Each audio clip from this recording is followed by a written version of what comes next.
Assalamualaikum warahmatullahi wabarakatuh. Waalaikumsalam Waalaikumsalam warahmatullahi wabarakatuh. Baik, sebelum kita mulai presentasi kita, mari kita awali pertemuan kita kali ini dengan membaca doa secara bersama-sama. Bismillahirrahmanirrahim. Nawaitu ta'allama wa ta'lim wa tadhakkara wa tadhkir wa naf'a wal intifa' wal ifadata wal istifada wal hatha 'ala tamassuki bi kitabillahi wa sunnati rasulih wa du'a ila al-huda wa dalalata 'ala al-khair ibtigha'a wajhi Allahi wa mardatihi wa qurbihi wa thawabihi. سبحانك لا علم لنا إلا ما علمتنا إنك أنت العليم الحكيم. رب اشرح لي صدري ويسر لي أمري واحلل عقدة من لساني يفقهوا قولي. رضينا بالله ربا وبالإسلام دينا وبمحمد نبيا ورسولا. ربي زدنا علما وارزقنا فهما. آمين آمين يا رب العالمين يا مجيب السائلين يا سميع يا بصير. Baik, untuk mempersingkat waktu, saya persilakan karena tadi saya lihat tim presenternya sudah lengkap. Jadi monggo untuk tim presenter bisa mempersiapkan dan langsung memulai.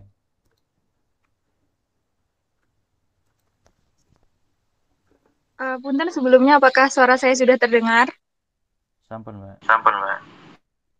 Oke, baik. Bisa saya mulai sekarang, nggih, Pak? Monggo, Pak.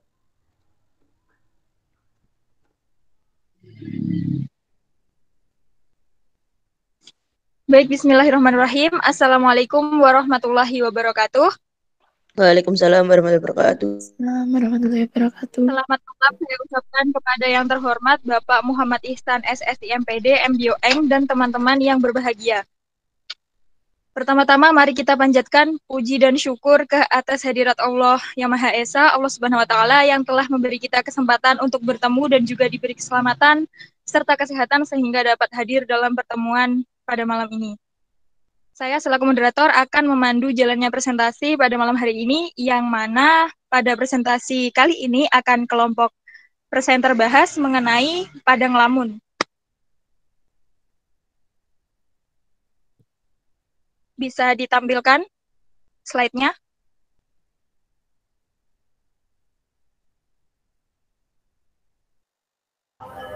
Sebentar ya Mbak ya.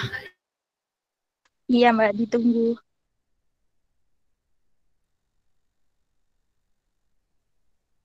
Oke, sambil menunggu Mbak Ilma mempersiapkan, saya perkenalkan anggota kelompok kami. Yang pertama ada Rania Firanti Nurrahayu dengan NIM 1262082011021. Kemudian Anifa Rifatul Mufariha dengan NIM 1216208202043. Dan kemudian saya sendiri Rosa Puspita Putri Pradani dengan NIM 1262008202072. Ada juga Maulidia Fitratul Ilma dengan NIM 1262082030092 dan yang terakhir Aprilia Esti Dwi Nurhayati dengan NIM 12620820318.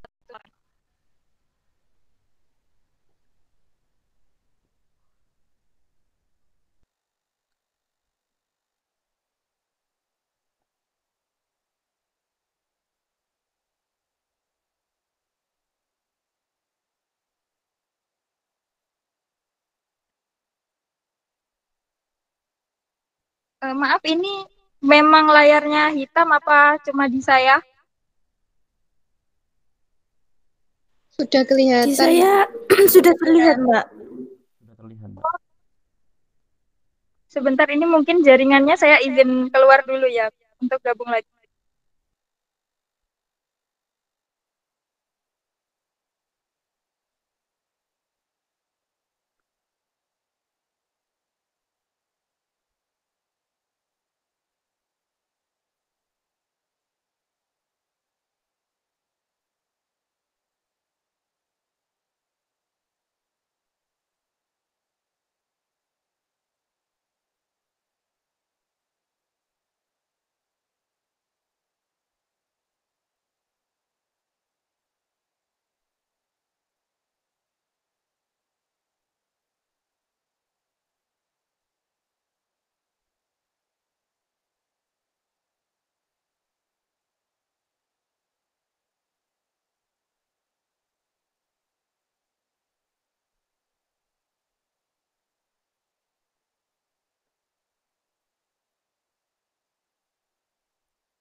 Mohon maaf Bapak dan teman-teman, ini di saya masih belum kelihatan.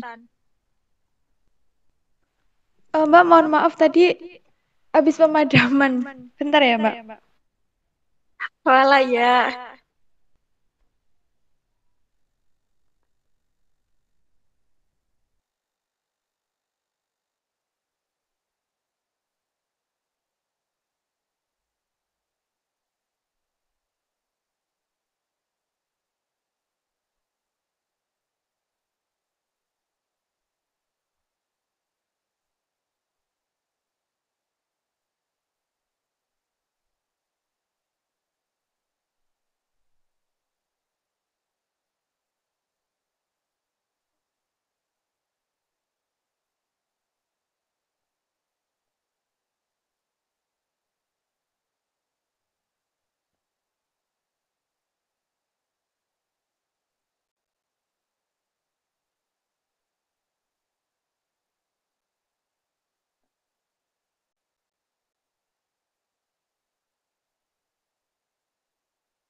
Ya Mbak, sudah terlihat.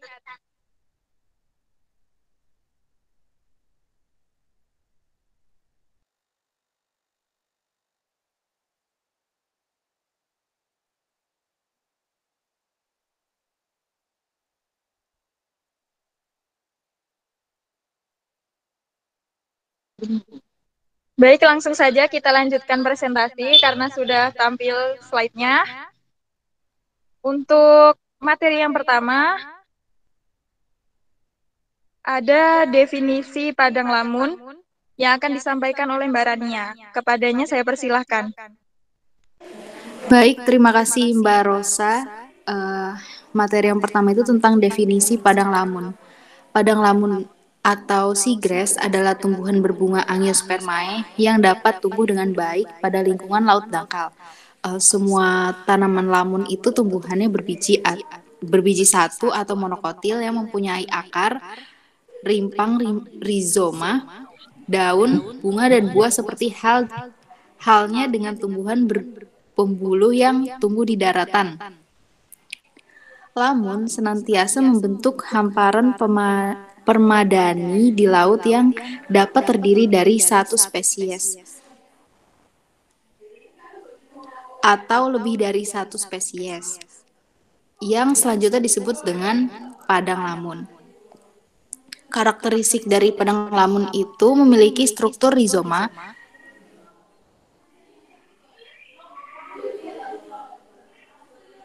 yang luas dan kuat sehingga mampu menjaga stabilitas sedimen dasar laut dan mencegah abrasi akibat arus dan gelombang air laut.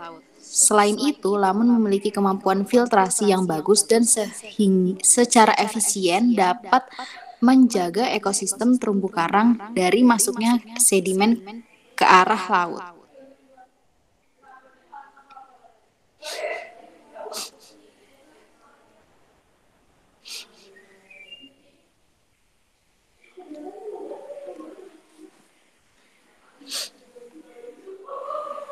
Selanjutnya ada komposisi ekosistem padang lamun. Yang pertama, padang lamun bersisik.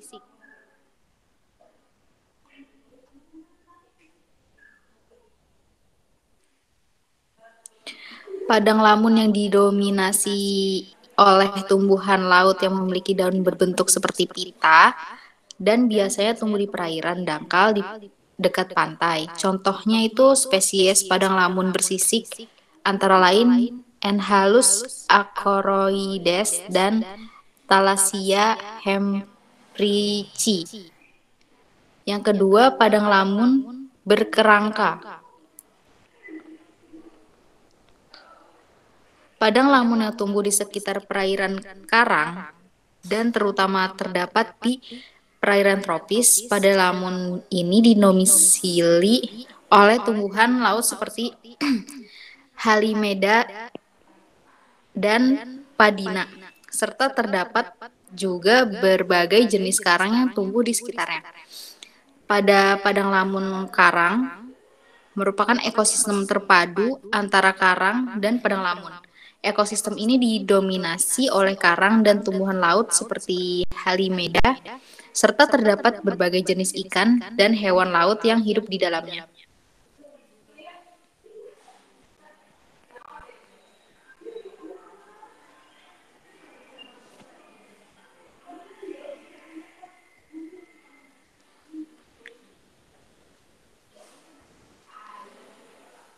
Oh, untuk selanjutnya saya serahkan pada moderator.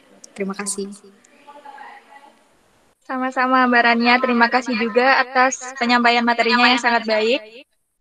Selanjutnya untuk materi jenis dan sebaran padang lamun akan saya sampaikan sendiri. Bisa di next, Mbak.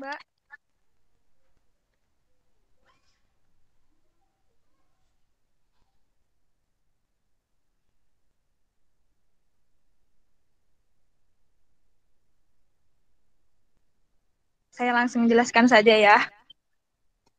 Yang pertama, ada dari jenis Thalassia hempricci. Ini ciri khususnya itu mirip dengan Cimodea rotundata, tapi rizomanya berruas-ruas dan tebal. Kemudian garis atau bercak coklat pada helaian daun. Ini nanti untuk gambar Cimodea rotundatanya ada di bawah ini, setelah ini. Kemudian yang kedua,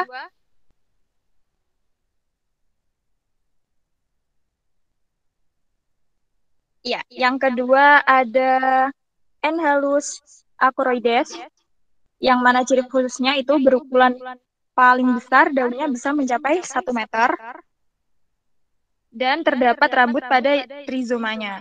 Ini gambarnya ada di samping, sumbernya dari oceanografi.lipi.go.id. Ini lamun tuh bentuknya rata-rata kayak gini daunnya. Panjang yang fungsinya untuk mencegah ombak pada saat erosi. Next, nomor 3. Kemudian ada Cimodea rotundata. Nah, ini yang tadi mirip dengan yang pertama saya sebutkan jenisnya.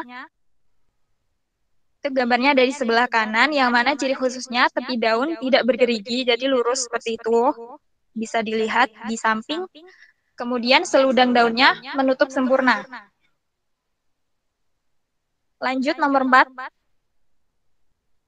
Ada Cimodea cerulata. Ciri khususnya tepi daun bentuknya bulat bergerigi, dan seludang daunnya membentuk segitiga dan tidak menutup sempurna. Next. Yang nomor 5, ada Halodule pinifolia. Ciri khususnya ada 1, 2, 3, 4. Itu yang pertama daun pipih panjang tapi berukuran kecil. Kemudian satu urat tengah daun jelas. Dan rizoma halus dengan bekas daun jelas hitam. Kemudian ujung daunnya juga agak membulat. Lanjut.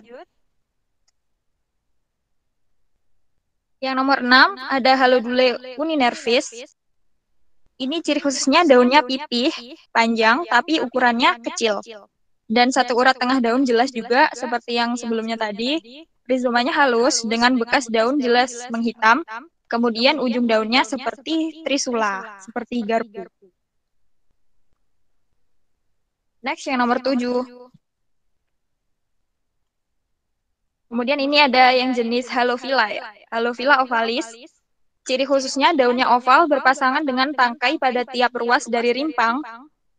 Tulang daun ada 8 atau bahkan lebih. Kemudian permukaan daunnya tidak berambut. Kemudian nomor 8. Ada Halophila spinulosa. Ciri khususnya satu tangkai daunnya yang keluar dari rizoma itu terdiri dari beberapa pasang daun yang tersusun berseri atau berpasang-pasangan. Untuk jenis yang selanjutnya akan dijelaskan oleh Mbak Aprilia Esti.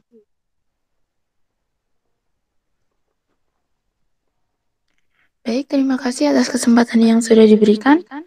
Untuk yang selanjutnya, nomor 9, yaitu ada Halophila decipiens, dengan ciri khusus daun lebih cenderung oval lonjong, ukuran kecil 6-8 tulang daun, dengan permukaan daun berambut. Gambarnya ada di sebelah kanan, sumbernya dari oceanography.lipi.go.id. Selanjutnya,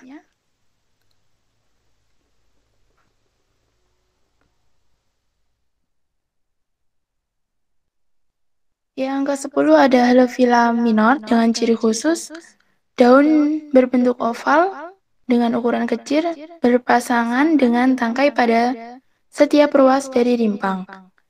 Tulang daunnya kurang dari 8. Gambarnya ada di sebelah kiri. Sumbernya masih sama, yaitu dari oceanography.lipi.go.id. Selanjutnya, yang ke-11 ada Syringodium isoetifolium dengan ciri khusus daun berbentuk silindris. Gambarnya ada di sebelah kanan. Selanjutnya, ada Thalassodendron ciliatum dengan ciri khusus daunnya berbentuk pita terkumpul membentuk klaster. Satu klaster daun terbentuk dari tangkai daun yang panjang dari rizoma. Gambarnya seperti itu, ada di sebelah kiri.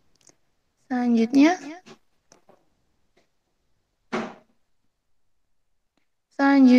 klasifikasi padang lamun saya kembalikan ke moderator.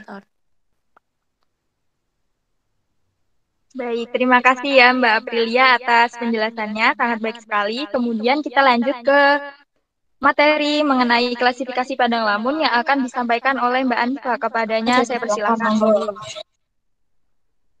Baik, terima kasih atas waktunya Mbak Moderator. Mbak Moderator, di sini kita akan membahas terkait dengan klasifikasi padang lamun, di mana secara rinci klasifikasi menurut Den Hartog 1970 dan Menes Philip dan Calumpung 1983, padang lamun atau lamun ini berada pada subkelas Monocotyledon dengan kelas Angiospermae yang terdiri dari 4 famili, yaitu 4 famili tersebut yaitu ada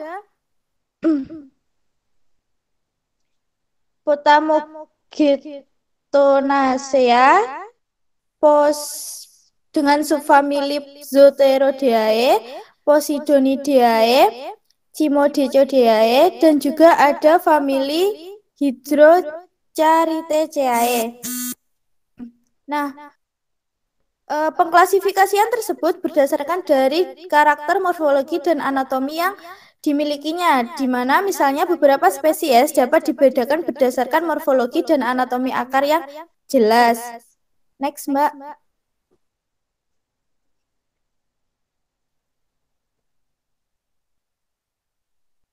Untuk famili yang pertama, yaitu adalah famili Cimodecae, di mana merupakan suatu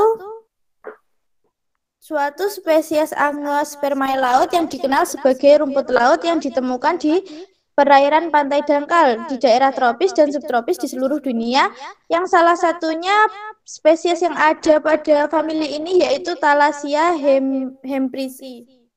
Next, Mbak. Nah, untuk famili yang kedua yaitu ada famili Hydrocharyteaceae, di mana famili ini merupakan keluarga tumbuhan air yang terdiri dari lebih 100 spesies yang ditemukan di seluruh dunia, terutama di perairan tawar. Salah satu contoh pada famili ini yaitu adalah Enhalus acoridis. Tumbuhan pada famili ini memainkan peran penting dalam ekosistem perairan, di mana menyediakan habitat bagi organisme air. Ciri dari famili ini yaitu biasanya memiliki daun yang tipis dan transparan dengan akar atau rizoma yang memungkinkan mereka untuk melekat pada dasar perairan. Next, Mbak. Untuk selanjutnya yaitu famili Posidoniaceae yang merupakan keluarga tumbuhan laut yang terdiri dari satu jenis tunggal yaitu Posidonia yang ditemukan di perairan daerah sekitar pantai di kawasan Mediterania dan sekitarnya. Salah satu contohnya yaitu ada Posidonia Oceania yang dapat ditemukan di perairan dangkal dengan karakteristik berupa daun panjang dan berlekuk-lekuk dengan akar yang tumbuh di dasar laut yang berperan dalam membantu mengendalikan erosi pantai dengan menstabilkan sedimen laut. Next, Mbak.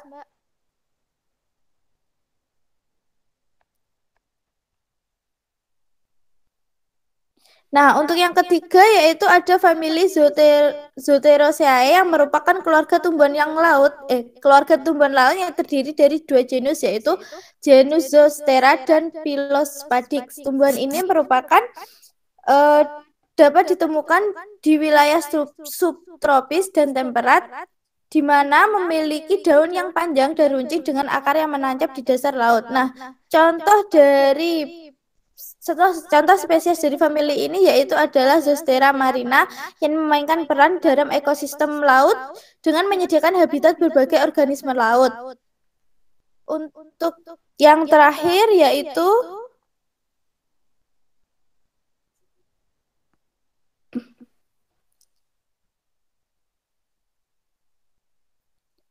untuk materi yang terakhir yaitu berkaitan dengan fungsi padang lamun, saya kembalikan ke Mbak Moderator. Baik, terima kasih Mbak Anifa atas penyampaian materinya mengenai klasifikasi dari padang lamun. Untuk selanjutnya, fungsi dari padang lamun akan disampaikan oleh Mbak Ilma. Kepadanya saya persilahkan.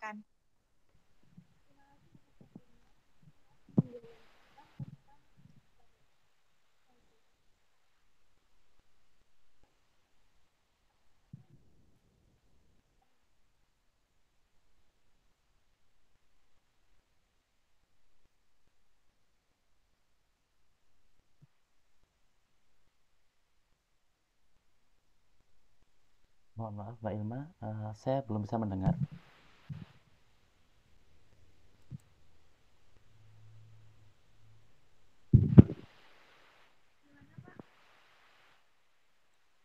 Belum bisa terdengar. Barusan terdengar suaranya pelan. Bagaimana yang lain? Oh iya. Iya, Sama, belum Pak. terdengar. Baik, Pak, saya ulangi nih. Maaf. Jadi untuk selanjutnya yaitu adalah fungsi padang lamun.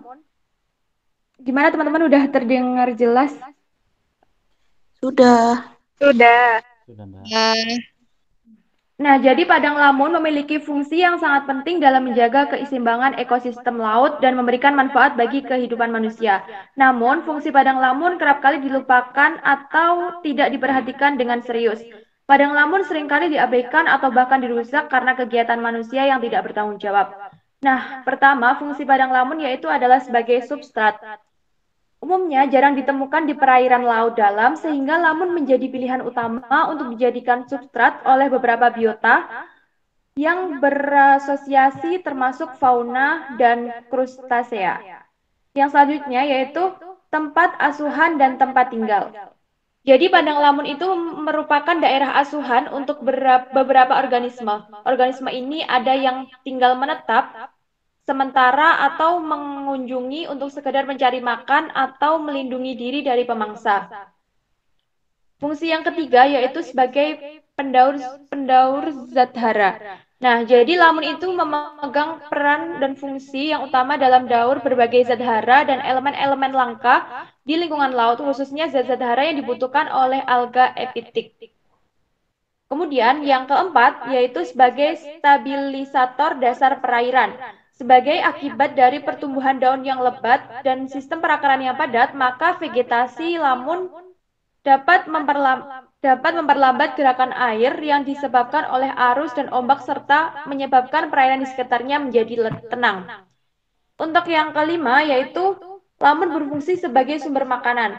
lamun dapat dimakan oleh beberapa organisme seperti avertebrata hanya pada bulu babi, sedangkan pada vertebrata yaitu beberapa ikan, penyu, duyung, sedangkan bebek dan angsa memakan lamun jika lamun tersebut muncul pada surut rendah. Kemudian yang selanjutnya yaitu sebagai produsen primer. Nah, lamun itu mempunyai tingkat produktivitas primer tertinggi bila dibandingkan dengan ekosistem lainnya yang ada di laut dangkal, ekosistem mangrove dan ekosistem terumbu karang misal. Kemudian fungsi yang selanjutnya yaitu perendam gelombang alami di wilayah pesisir. Nah, jadi salah satu fungsi fisik padang lamun adalah sebagai peredam gelombang alami di wilayah pesisir, sehingga dapat menciptakan lingkungan laut yang tenang dan teduh yang sangat disukai oleh beberapa jenis organisme laut, khususnya ikan. Untuk terakhir, yaitu lamun berfungsi atau memiliki nilai ekonomi. Nah, bagi manusia yang tinggal di sekitar padang lamun, jasa ekosistem padang lamun memberikan manfaat sebagai wahana rekreasi, pendidikan penelitian, dan sebagai penyedia ikan-ikan yang memiliki nilai ekonomi. Jadi itu beberapa fungsi padang lamun. Nah, selanjutnya kita akan membahas tentang padang lamun dalam perspektif Al-Quran. Padang lamun sendiri sudah dibahas dalam Al-Quran surat An-Nahl ayat 14, yang artinya, dan dialah Allah yang menundukkan laut untukmu agar kamu dapat memakan daripadanya daging yang segar, ikan, dan kamu mengeluarkan dari laut itu perhiasan yang kamu pakai, dan kamu mengeluarkan dari laut itu perhiasan yang kamu pakai, dan kamu melihat bahtera berlayar padanya, dan supaya kamu mencari keuntungan dari karunia-Nya, dan supaya kamu bersyukur. Jadi ayat ini mengandung makna tentang keindahan dan keberagaman kehidupan di laut yang telah diciptakan oleh Allah, termasuk padang lamun. Padang lamun merupakan ekosistem laut yang sangat penting karena menyediakan tempat hidup bagi berbagai jenis makhluk laut. Cukup sekian materi yang bisa saya paparkan. Saya kembalikan kepada moderator. Terima kasih. Baik, terima kasih Mbak Maulidia Ilma atas penyampaian materinya.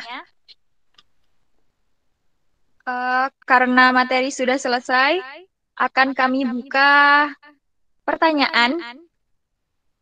Dari sini kami membuka 5 pertanyaan saja sejumlah dengan anggota kelompok kami. Silakan, monggo yang ingin bertanya, silakan angkat tangan dan menyampaikannya lewat Google Meet langsung buka mikrofonnya.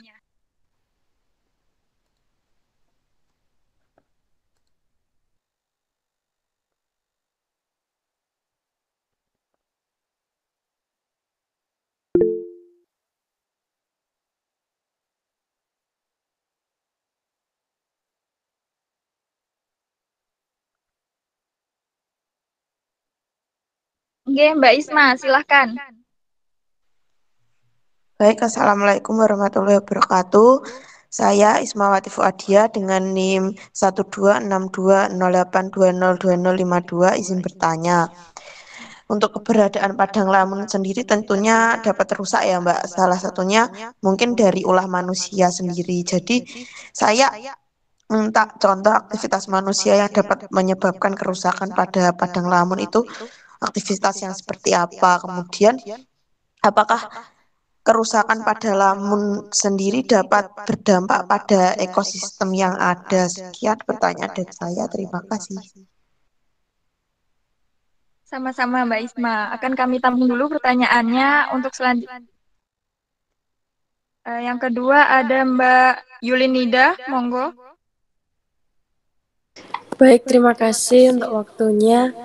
Saya Yulinida Salma dengan NIM 1262082031107 izin bertanya, bagaimana perubahan iklim yang mempengaruhi pertumbuhan dan kelangsungan hidup padang lamun di seluruh dunia? Lalu, apa saja peran manusia dalam kerusakan padang lamun dan bagaimana kita dapat membantu memulihkan ekosistem ini? Terima kasih. Ya, sama-sama. Selanjutnya, Mbak Anissa Nuraini, silahkan. Assalamualaikum warahmatullahi wabarakatuh. Saya Anissa Nur Aini dengan NIM 1262082010003. Izin bertanya. Salah satu fungsi fisik padang lamun adalah sebagai peredam gelombang alami di wilayah pesisir, sehingga dapat menciptakan lingkungan laut yang tenang dan teduh yang sangat disukai oleh berbagai jenis organisme laut. Nah, khususnya ikan. Mengapa padang lamun mampu bertahan terhadap arus dan gelombang? Dan bagaimana proses padang lamun sebagai penangkap sedimen atau memperlambat arus air? Sekian, terima kasih. Baik, sama-sama Mbak Anissa. Untuk selanjutnya ada Mbak Erlina juga ingin bertanya. Silahkan.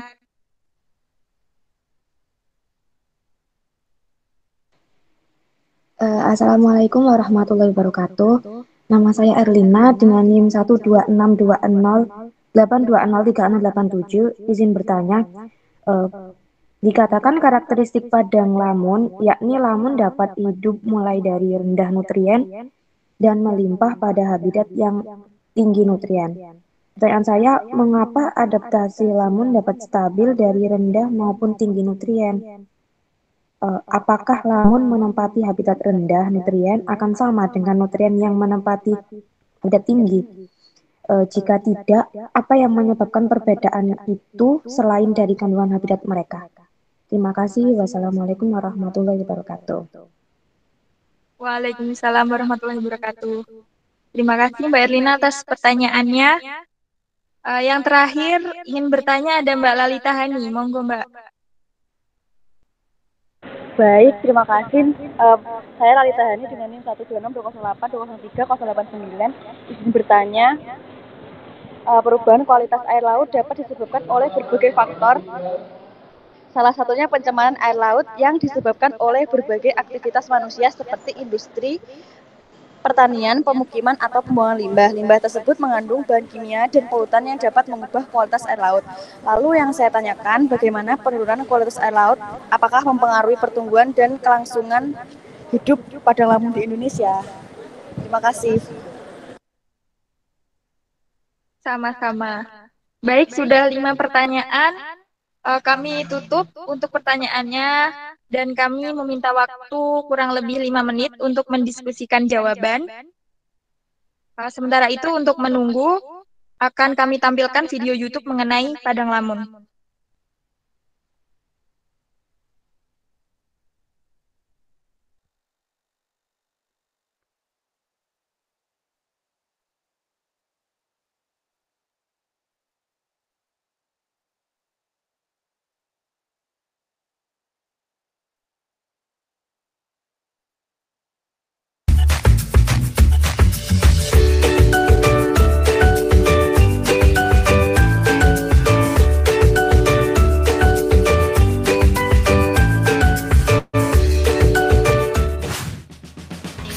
Apakah kalian pernah melihat tanaman seperti rumput di dasar laut?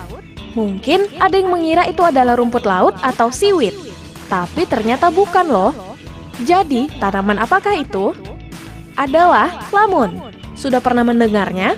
Lamun atau seagrass merupakan anggota tumbuhan berbunga atau spermatophyta yang sudah beradaptasi dengan lingkungan air asin. Istilah lamun untuk menyebutkan seagrass pertama kali diperkenalkan oleh Hutomo kepada ilmuwan dan masyarakat umum pada tahun 1980-an. Agar proses fotosintesis berjalan optimal, lamun perlu sinar matahari yang cukup. Oleh sebab itu, lamun dapat tumbuh dengan baik di lingkungan laut dangkal. Jika ada wilayah perairan laut yang ditumbuhi banyak lamun, maka bisa disebut dengan padang lamun, friends. Padang lamun kerap menjadi indikator air laut yang jernih. Semakin kotor air laut, semakin sedikit lamun yang tumbuh, dan semakin sedikit pula ekosistem laut yang tergolong sehat.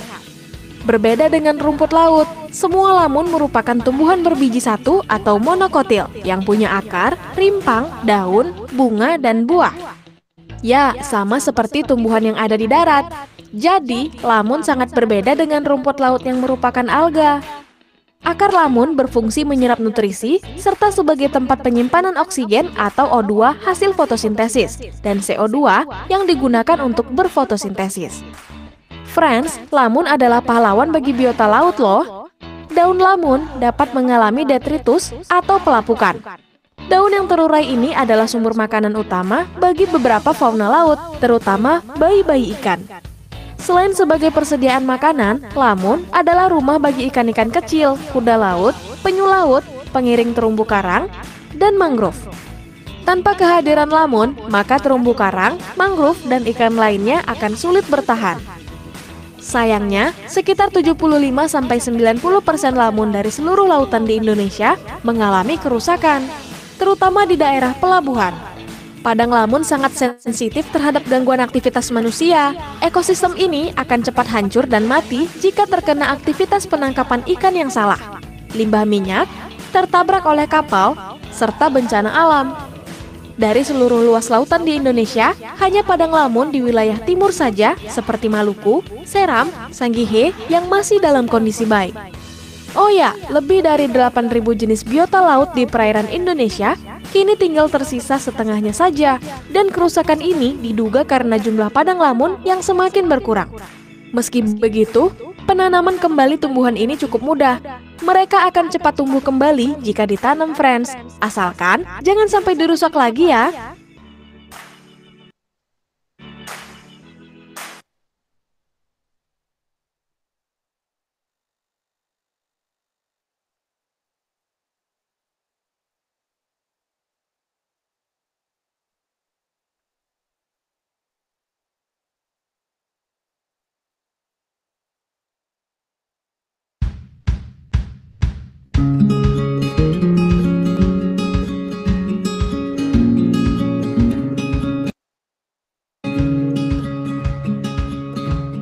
Salah satu sumber daya laut yang cukup potensial untuk dimanfaatkan dan dilestarikan adalah lamun. Lamun atau seagrass adalah tumbuhan berbunga yang dapat tumbuh dengan baik pada lingkungan laut dangkal. Semua lamun adalah tumbuhan monokotil yang mempunyai akar rimpang, daun, bunga, dan buah seperti halnya dengan tumbuhan berpembuluh di tumbuhan yang tumbuh di daratan. Jadi sangat berbeda dengan rumput laut atau alga.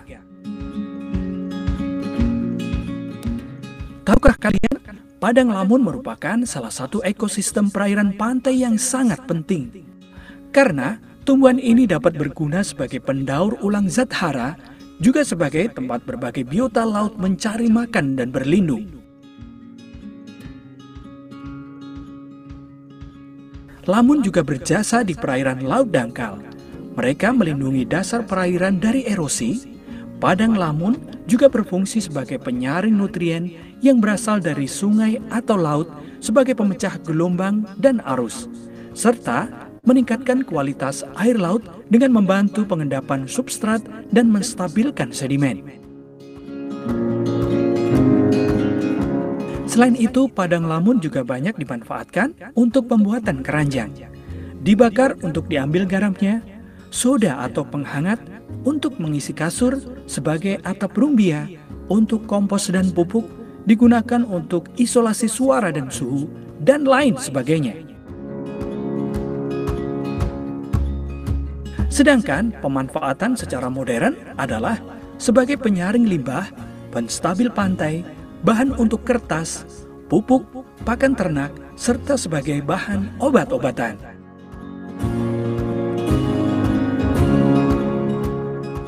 Wah, banyak sekali manfaatnya. Namun seiring berjalannya waktu dan semakin meningkatnya aktivitas manusia di pesisir, keberadaan padang lamun semakin terancam punah. Kerusakan ekosistem pada lamun ini disebabkan oleh reklamasi dan pembangunan fisik di garis pantai. Penangkapan ikan secara destruktif dan penangkapan ikan berlebih. Untuk itu, perlu adanya kesadaran masyarakat terhadap pentingnya padang lamun bagi ekosistem biota laut, agar aktivitas yang dapat merusak biota laut semakin berkurang.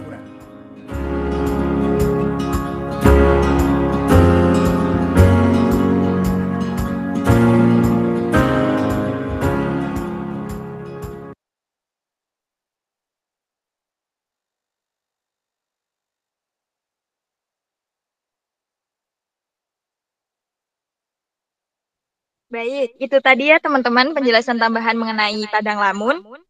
Karena kami sudah menemukan jawaban dan mendiskusikannya, selanjutnya kami akan menjawab pertanyaan dari teman-teman. Untuk yang pertama, pertanyaan dari Mbak Ismawati tadi akan dijawab oleh Mbak Anifa. Kepadanya saya persilahkan. Baik, terima kasih waktunya Mbak Moderator. Tadi Mbak Isma bertanya terkait dengan rusaknya padang lamun akibat adanya ulah manusia dan juga akibatnya bagi ekosistem ya. Nah, dari kedua video tadi sebenarnya sudah menjawab ya dari pertanyaan Mbak Isma, di mana ekosistem padang lamun ini sangat diperlukan dan sangat digunakan sebagai salah satu sumber makanan, bahkan hingga sebagai tempat tinggal beberapa biota laut lainnya.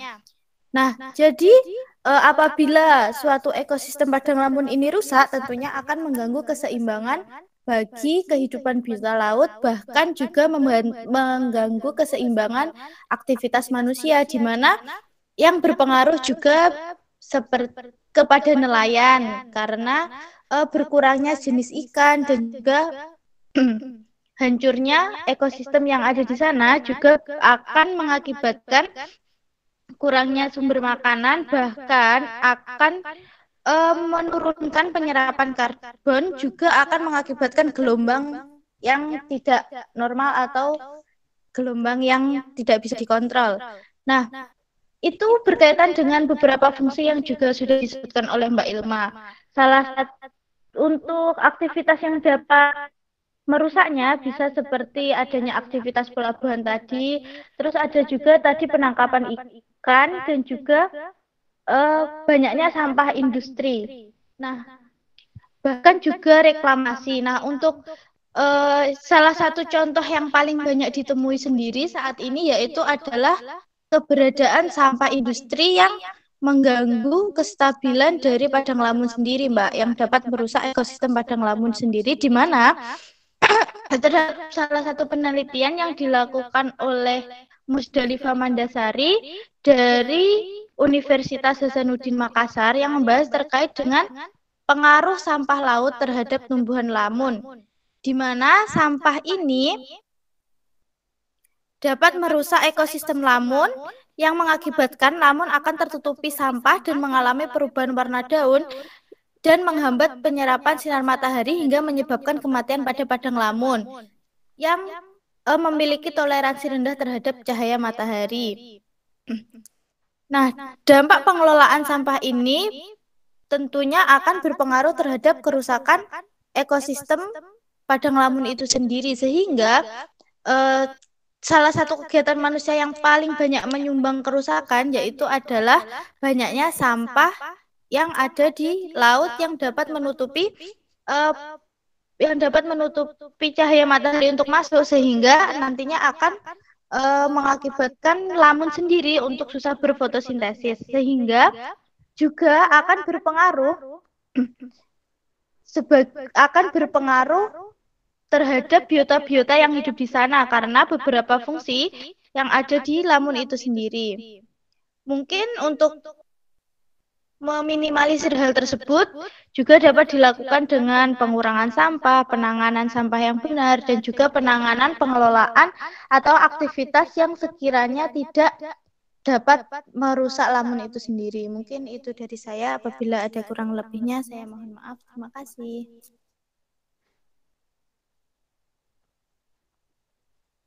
Terima kasih Mbak Anifa atas jawabannya. Untuk Mbak Isma, apakah sudah bisa dipahami? Baik, sudah Mbak, cukup jelas. Terima kasih. Iya, sama-sama. Oke, kita lanjut ya untuk pertanyaan yang kedua dari Mbak Lalita Hani akan dijawab oleh Mbak Ilma. Silahkan. Baik, terima kasih atas waktunya.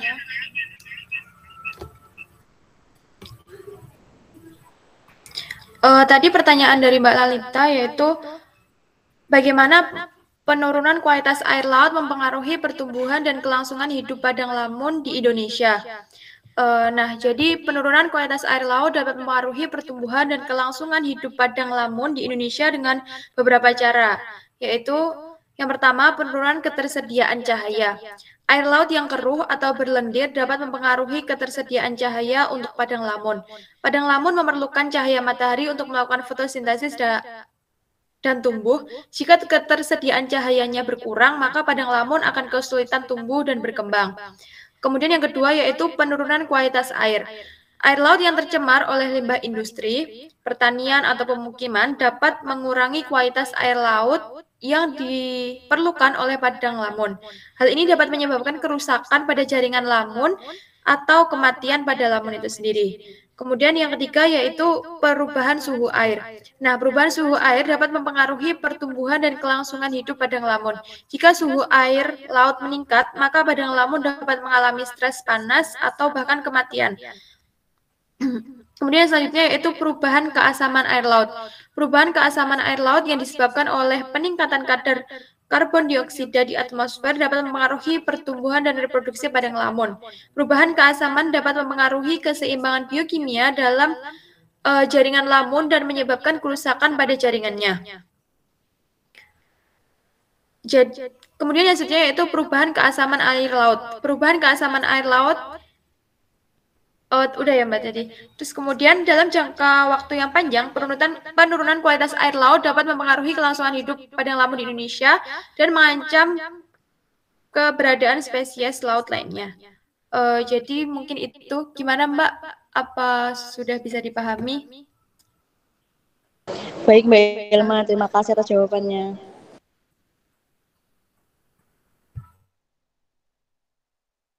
Oke, dari Mbak Lalita sudah. Selanjutnya pertanyaan ketiga dari Mbak Erlina akan dijawab oleh Mbak Rania. Silahkan.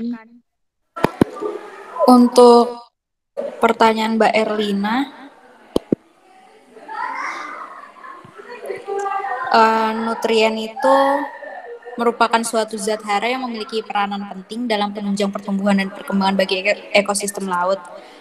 Contoh nutrien itu kan nitrat dan fosfat. Keduanya berasal dari proses dekomposisi berbagai tumbuhan dan organisme mati, pelapukan, penguraian, dan limbah dari aktivitas daratan. Kandungan tersebut akan terurai oleh bakteri sehingga dapat dimanfaatkan oleh biota sekitar. Nah, nutrien ini dapat sampai ke lamun dengan menggunakan dua bagian yaitu akar dan daun. Tapi lamun akan sering menggunakan akarnya untuk menyerap karena memiliki nilai yang lebih tinggi dibandingkan menyerap dengan daun. Kelimpahan nutrien di perairan ini digunakan sebagai faktor pembatas dari pertumbuhan lamun, di mana pertumbuhan pada efisiensi daur nutrisi yang berperan penting dalam reproduktivitas primer lamun. Tinggi rendahnya lamun ini pada dasarnya bersifat positif, karena apabila kandungan nitrat tinggi, maka berbanding lurus terhadap kepadatan lamun yang semakin meningkat. Sedangkan apabila nilai fosfat meningkat dapat berpengaruh pada penurunannya kualitas lamun dalam berfotosintesis sehingga memperhambat pertumbuhan lamun. Selain itu juga sebenarnya tingginya kadar fosfat juga disebabkan oleh difusi fosfat dari substrat. Karena substrat merupakan tempat penyimpanan utama fosfat di perairan, keberadaan fosfat secara berlebihan yang disertai dengan keberadaan nitrat yang tinggi dapat memicu ledakan pertumbuhan alga di perairan yang dapat menggunakan oksigen dalam jumlah besar sehingga berdampak pada penurunan kadar oksigen terlarut.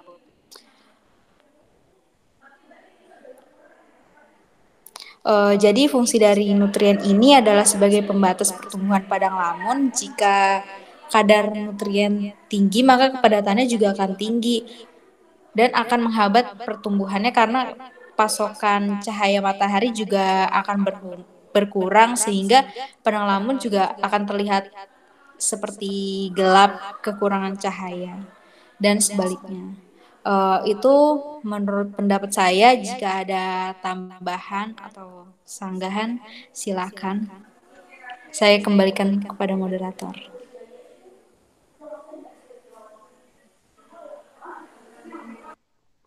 Baik, terima kasih Mbak Rania. Kita lanjut dulu ya tambahannya nanti belakangan. Untuk pertanyaan yang keempat dari Mbak Yulinda Salma akan saya jawab sendiri. Ya, pertanyaan pertama dari Mbak Salma tadi adalah bagaimana iklim mempengaruhi kelangsungan hidup dari padang lamun. Ya, salah satu ancaman yang relatif baru terhadap lamun ini kan adalah perubahan iklim yang merupakan dampak dari pemanasan global. Nah, padang lamun menjadi salah satu ekosistem yang terkena dampak paling nyata dari perubahan iklim ini.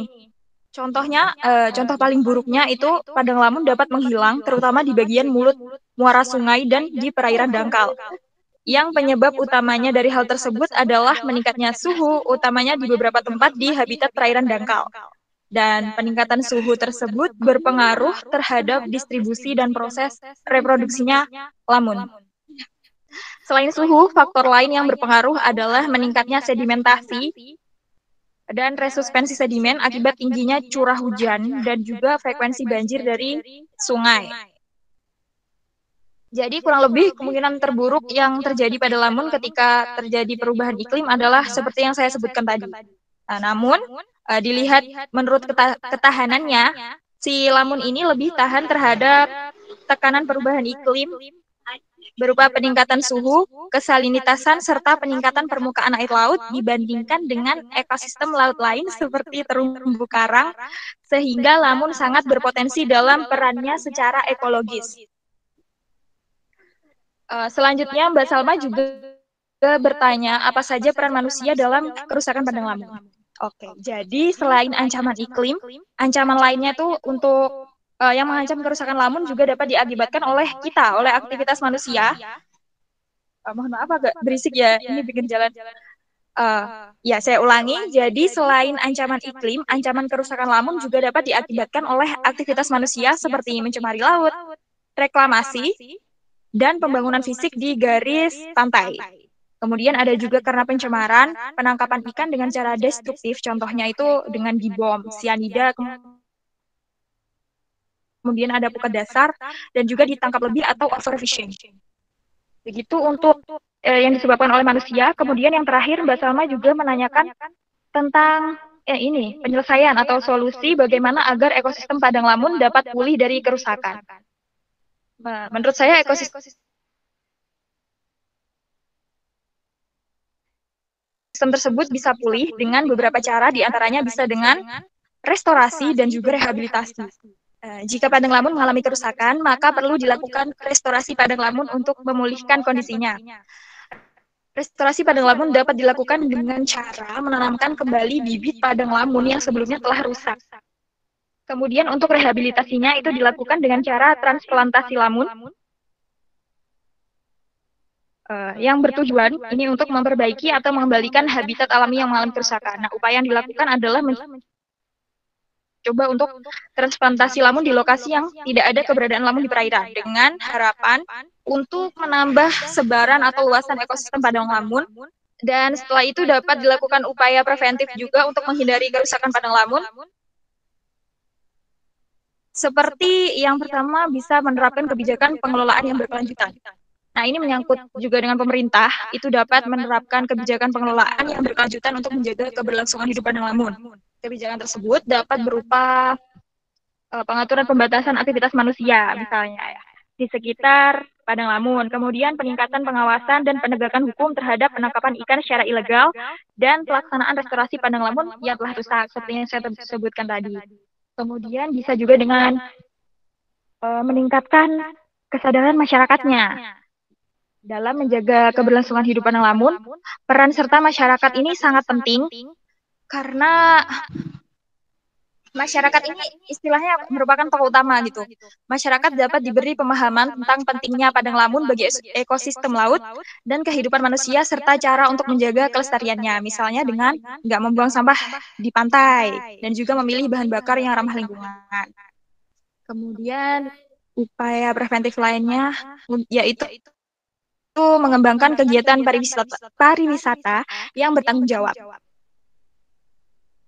Nah, kegiatan pariwisata yang bertanggung jawab ini dapat menjadi salah satu cara untuk melestarikan Padang Lamun, yaitu dengan cara mengembangkan kegiatan pariwisata yang berkelanjutan seperti yang kayak kita lihat di Bali itu biasanya ada snorkeling, ada diving, itu yang diawasi oleh pemandu wisata yang bertanggung jawab dan dapat membantu meningkatkan kesadaran masyarakat dan itu dapat mendukung keberlangsungan hidup Padang Lamun juga.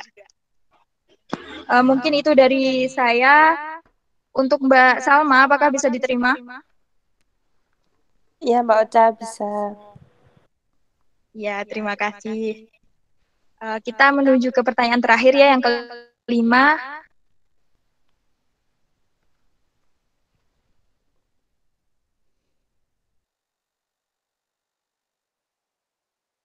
Dari Mbak Anissa akan dijawab oleh Mbak Aprilia. Silahkan.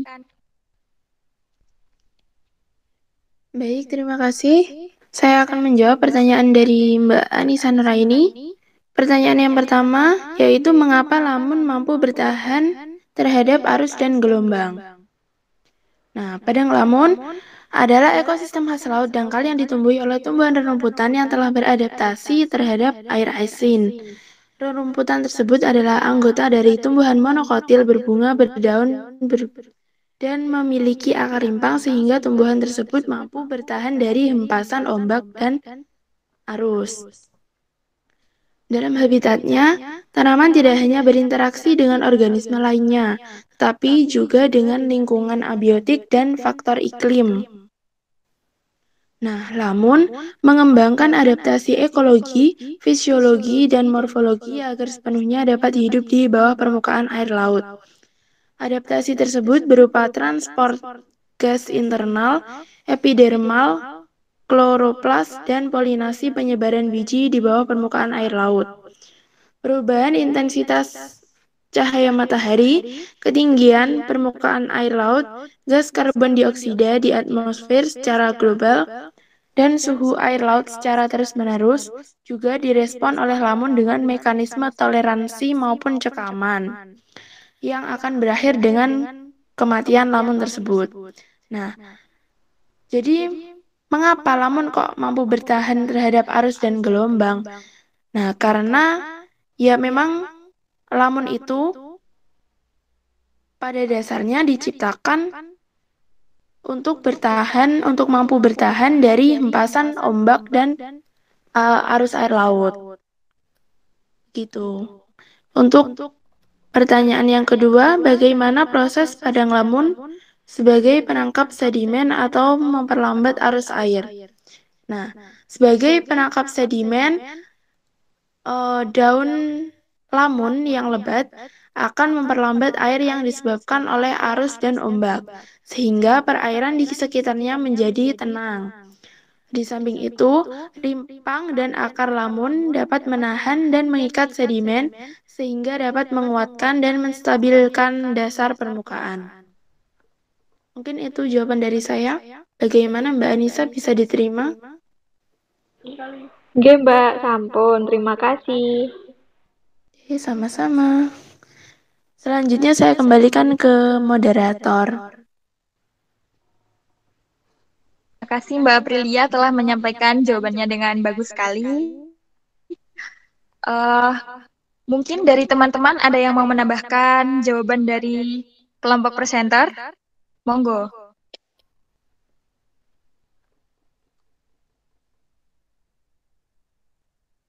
Raise hand-nya teman-teman.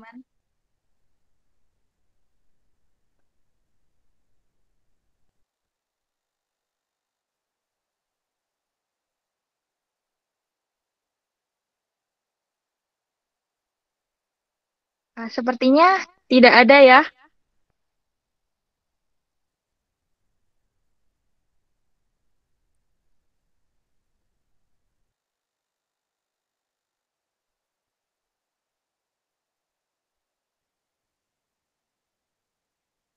Kalau begitu, kami dari kelompok presenter memohon maaf apabila ada kesalahan dalam pemilihan kata, dalam penyampaian materi, maupun dalam menjawab pertanyaan dari teman-teman semua. Untuk selanjutnya, saya serahkan kembali kepada Bapak Muhammad Ihsan. Baik, Assalamualaikum warahmatullahi wabarakatuh. Waalaikumsalam warahmatullahi wabarakatuh. Waalaikumsalam warahmatullahi wabarakatuh. Terima kasih untuk tim presenter dan juga untuk audien, khususnya untuk para penanya. Terima kasih. Secara umum presentasinya sangat bagus, khususnya di sesi tanya jawab, karena kualitas jawaban itu sangat bagus karena menjawab pertanyaan yang diajukan. Ya. Kemudian mungkin kita awali dulu untuk review dari saya. Pertama kita akan membahas tentang beberapa detail kecil seperti yang biasa saya lakukan setiap kali sesi review, karena sekarang kita masih punya waktu sekitar 30 menit, jadi insya Allah cukup waktunya. Jadi yang pertama mungkin ini kesalahan teknis yang paling sering masih teman-teman lupa, khususnya untuk di slide. Jadi beberapa nama ilmiah tadi masih belum ditulis secara italik ya. Seperti tadi di slide nomor 10 kalau saya tidak salah lihat, seperti penulisan kata-kata Cimodocea rotundata. Jadi ada beberapa nama spesies yang masih tertulis biasa ya. Jadi mungkin itu nanti mohon untuk tim-tim lain, untuk tim presenter selanjutnya. Karena ingat, kalau makalah bisa dimaklumi karena makalah kan dikumpulkan sudah sejak kemarin ya. Semua dikumpulkan secara serentak sehingga makalah mungkin tidak bisa untuk diperbaiki. Tapi kalau untuk slide mohon untuk diteliti kembali sebelum presentasi. Kemudian yang kedua tadi terkait gambar ya. Penggunaan gambar sebisa mungkin, kan tadi kan gambar yang ditampilkan oleh tim presenter hampir di semua spesies yang ditampilkan itu merupakan gambar skematik ya. Mohon koreksinya kalau saya salah. Tapi kalau sepemahaman saya, gambar ditampilkan tadi merupakan semuanya gambar skematik. Jadi kalau menampilkan gambar, usahakan minimal ada 2 jenis gambar berbeda untuk satu spesiesnya. Maksudnya apa? Gambar pertama gambar skematik, karena gambar skematik itu menjelaskan bisa menjelaskan dengan sangat jelas detail perbagian dari tumbuhan itu. Tapi kemudian diperlukan juga gambar yang real, gambar yang sebenarnya. Mungkin saya bisa contohkan sebentar. Jadi supaya nanti audiens kan pasti mungkin saya bisa duga dari beberapa audiens ini ada yang belum melihat makalahnya teman-teman, atau juga belum pernah sekalipun mempelajari tentang lamun. Nah, untuk audiens yang semacam ini, gambar yang real itu menjadi sangat penting. Bentar, saya mungkin bisa tunjukkan.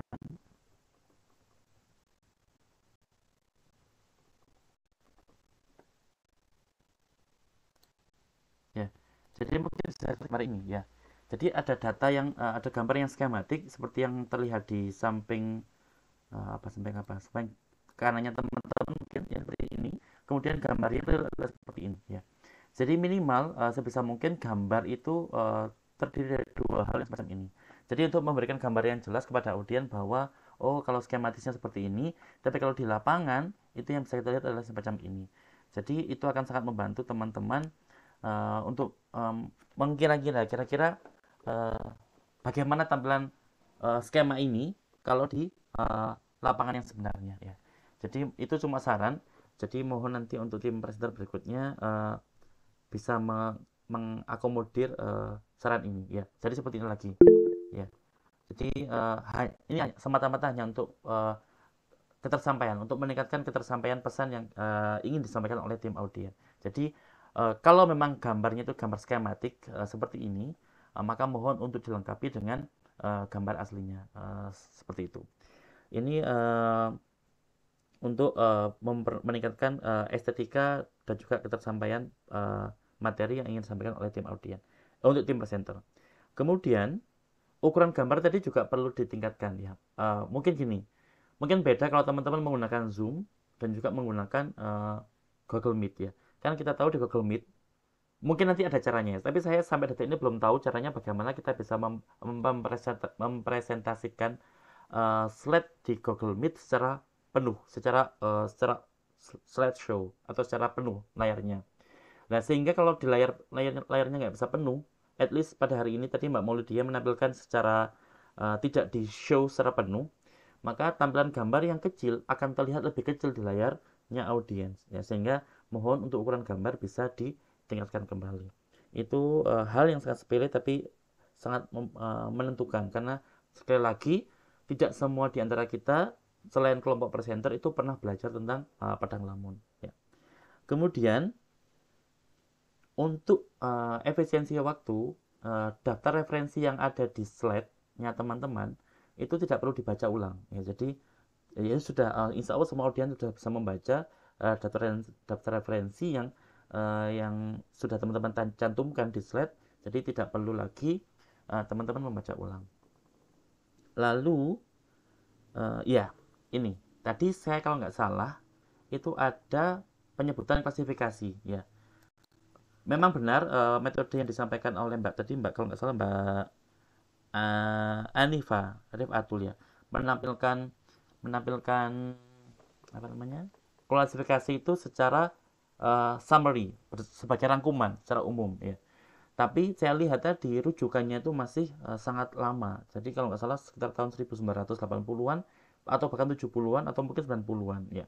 Jadi mohon ke depan penyampaian atau penyajian klasifikasi ya, mohon menggunakan rujukan yang lebih baru ya. Mungkin di sini saya ingin menunjukkan ini slide yang sudah saya siapkan. Jadi di sini saya ingin menunjukkan klasifikasi terbaru. Maaf.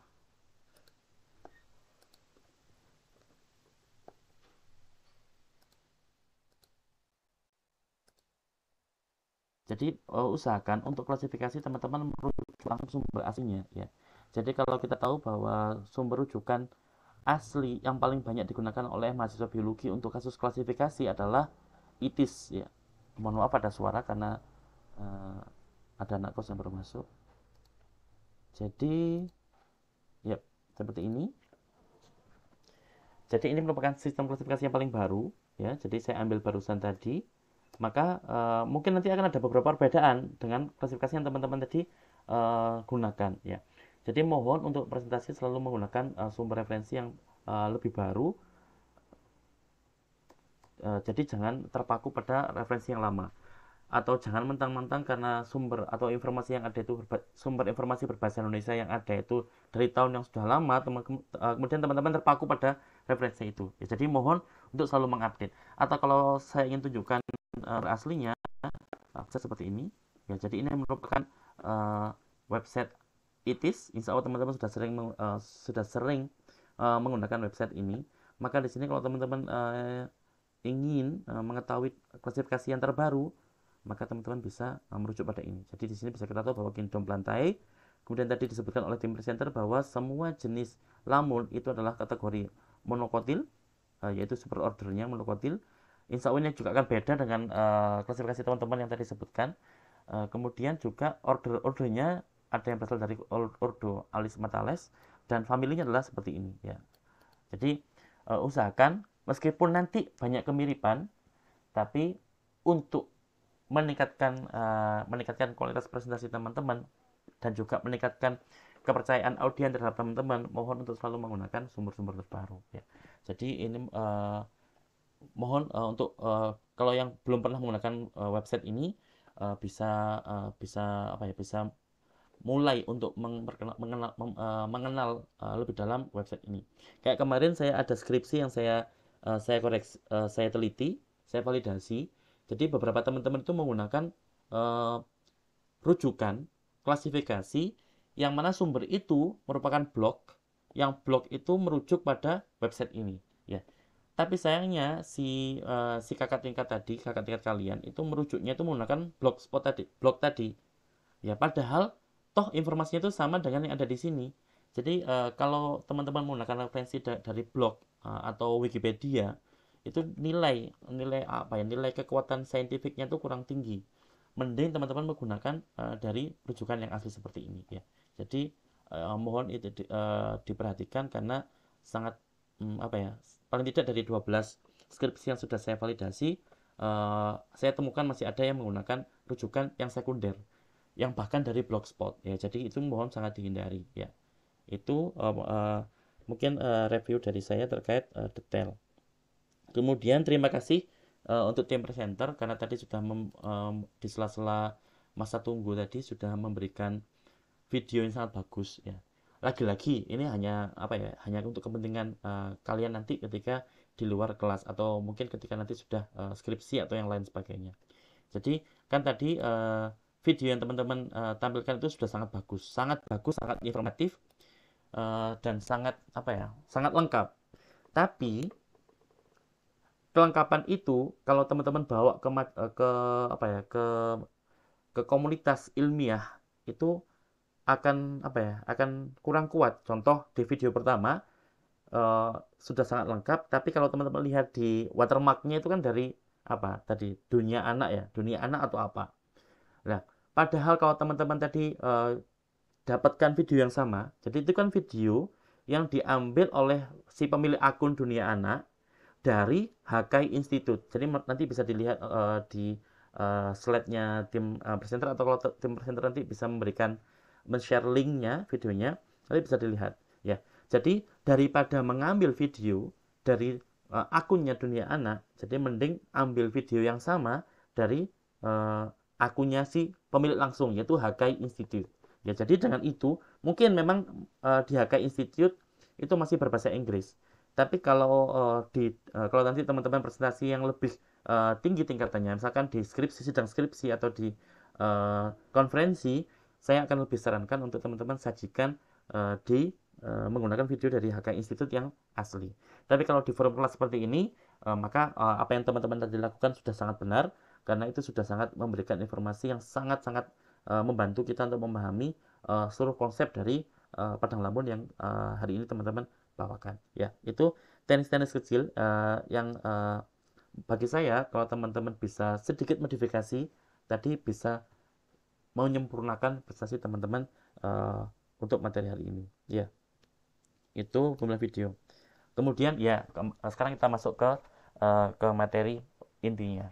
Ya, kayak tadi memang benar. Jadi kalau mungkin saya tanya ke teman-teman ya, kalau sebelum kuliah ini atau mungkin sebelum kuliah pengantar yang dulu pernah saya sampaikan, apakah ada di antara teman-teman yang sudah pernah mendengar istilah lamun, ya, Padang Lamun?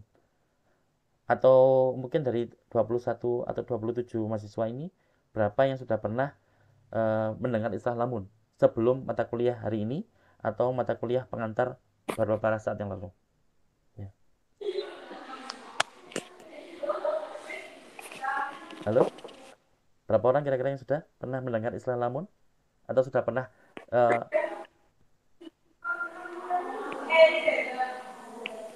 Oke, ya tidak masalah. Baik. Jadi mungkin bahkan saya pribadi ketika dulu saya masih S1 sampai S2 di UM, saya itu belum pernah mendengar istilah lamun ya. Atau sigres ya. Jadi bisa dibayangkan bahwa dibandingkan ekosistem yang lain seperti mangrove, seperti pantai, seperti laut, seperti estuaria dan lain sebagainya, lamun ini merupakan sebuah ekosistem yang paling relatif kurang dikenal, kurang dipahami oleh banyak orang ya. Ya oleh karena itu nggak heran kenapa sampai detik ini jumlah atau luas padang lamun yang masih ada itu relatif sangat kecil. Mengapa kok kecil? Ya karena tadi ya, tak kenal maka tak sayang. Banyak orang yang tidak mengetahui lamun itu ada. Banyak orang yang tidak tahu bahwa lamun itu penting bagi kehidupan manusia. Dan lebih banyak lagi orang yang tidak tahu bahwa lamun itu juga penting untuk ekosistem di seluruh dunia kita. Ya. Oleh karena itu, karena nggak kenal, maka banyak yang tak sayang. Karena banyak yang nggak sayang, sehingga jumlahnya pun itu juga semakin sedikit. Karena tidak ada yang menjaganya. Nah, padahal dari hari ini kita tahu bahwa lamun juga fungsinya sudah sangat besar ya. Bahkan di beberapa literatur yang saya baca, lamun itu merupakan salah satu penyumbang oksigen yang juga sangat besar ya. Kalau dari 70% oksigen yang dihasilkan oleh lautan, termasuk alganya, termasuk lamunnya, maka lamun itu sendiri menyumbang sekitar 17% dari total 70% oksigen yang dihasilkan oleh laut ya. Jadi 70% lautan, 17% dari 70% itu merupakan sumbangsih dari lamun ya. Itu kalau kita berbicara tentang oksigen. Belum lagi kalau kita berbicara tentang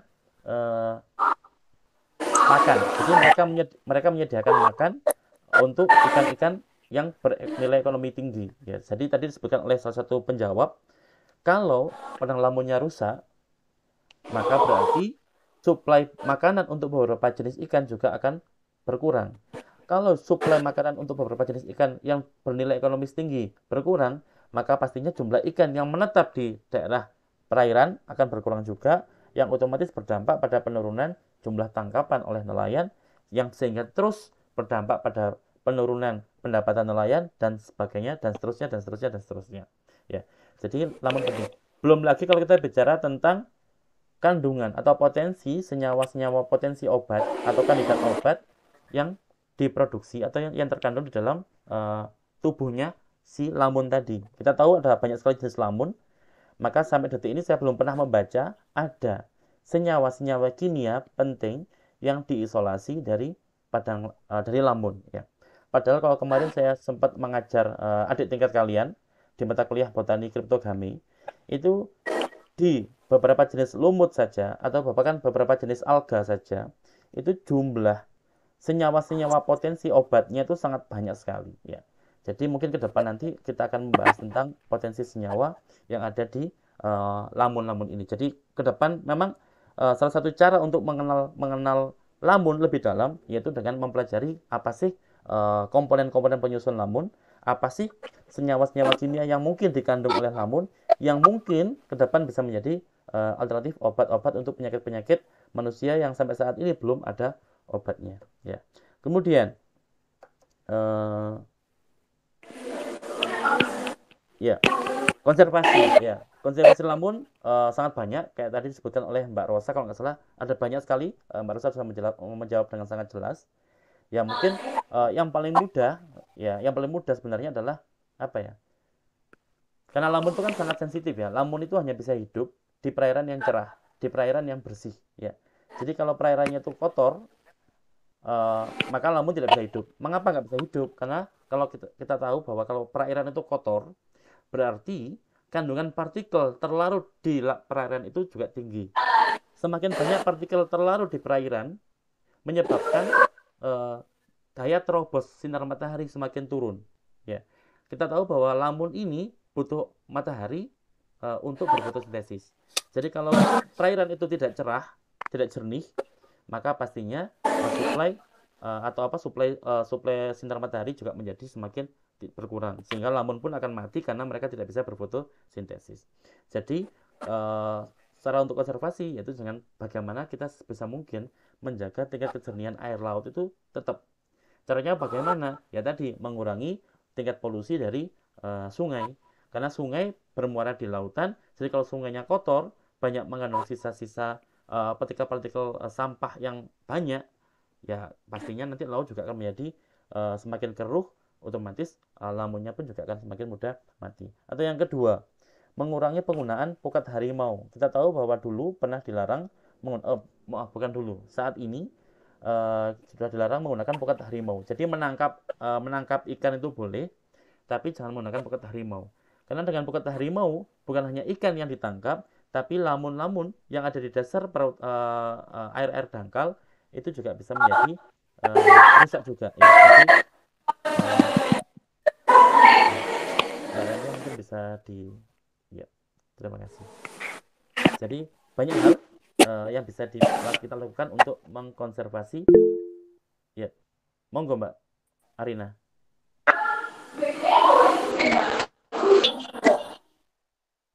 Enggak Pak, kepencet. Halo.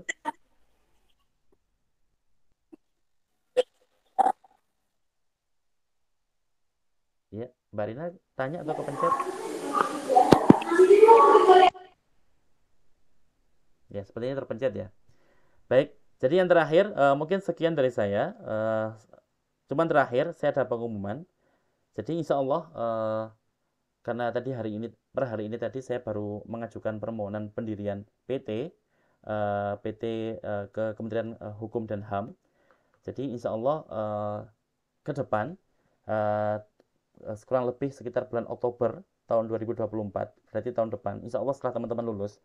Jadi di rentang Oktober 2024 sampai Januari 2025, Saya akan merekrut beberapa staff untuk PT yang baru saya dirikan. Insya Allah kalau lancar berarti pekan depan akan dapat persetujuan dari Kementerian Hukum dan HAM.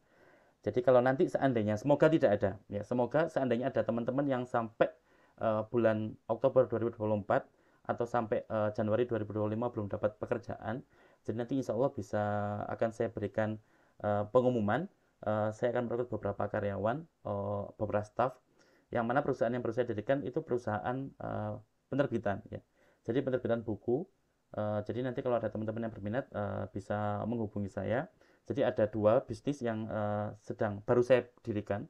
Yang pertama yaitu PT. Per hari ini sudah saya submit dokumennya. Jadi insya Allah terbuka banyak peluang bagi teman-teman untuk bisa bergabung. Dan yang kedua, itu saya sejak tahun 2015 punya yayasan namanya Hamfaro Indonesia, yaitu Hadza min Fadli Robbi. Jadi kalau teman itu juga bergerak di bidang pendidikan. Kalau nanti teman-teman berminat, intinya kalau sampai teman-teman sampai bulan Januari 2025 belum dapat pekerjaan di tempat lain yang lebih bagus, maka teman-teman bisa menghubungi saya. Jadi insya Allah teman-teman saya doakan semuanya bisa segera lulus, bisa dapat pekerjaan. Tapi seandainya belum sampai Januari 2025, maka bisa menghubungi saya karena saya insya Allah ada beberapa posisi yang bisa teman-teman tempati, khususnya bagi teman-teman yang berminat untuk bekerja di bidang penerbitan buku-buku sains ilmiah dan juga untuk kegiatan-kegiatan di bidang pendidikan berbasis volunteer. Mungkin sekian dari saya. Sebelum saya tutup, kalau mungkin ada pertanyaan dari teman-teman bisa disampaikan. Kalau tidak, maka bisa kita akhiri pertemuan kita hari ini. Monggo, saya tunggu beberapa menit kalau ada pertanyaan.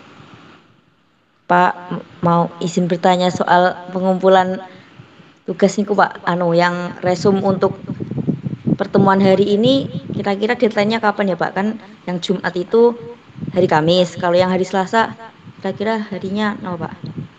Silakan bikin kesempatan saja.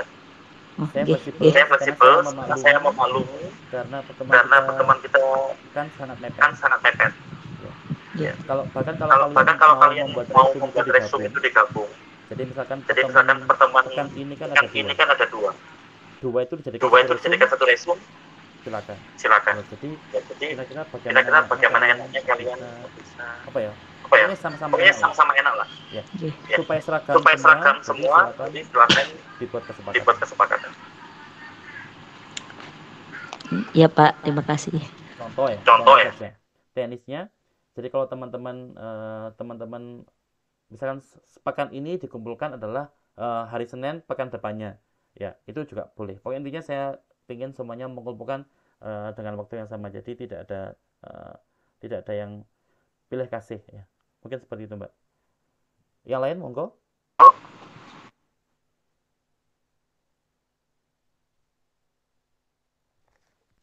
Baik, kalau tidak ada maka akan saya akhiri. Sekali lagi terima kasih untuk tim presenter dan mohon untuk tim presenter berikutnya bisa mengakomodir beberapa saran yang tadi saya sebutkan. Jadi mohon belajar dari apa-apa yang sudah ditampilkan oleh kelompok presenter hari ini. Terima kasih untuk semuanya. Mohon maaf kalau kita sampai malam ya, karena memang mohon dimaklumi karena pertemuan terakhir ini memang harus seperti ini karena terlalu banyak hari libur pada hari kita. Rabu, Kamis, Jumat sangat banyak libur. Jadi mohon dimaklumi. Mungkin sekian dari saya. Terima kasih. Mohon maaf. Wassalamualaikum warahmatullahi wabarakatuh. Terima kasih Pak. Terima kasih Pak.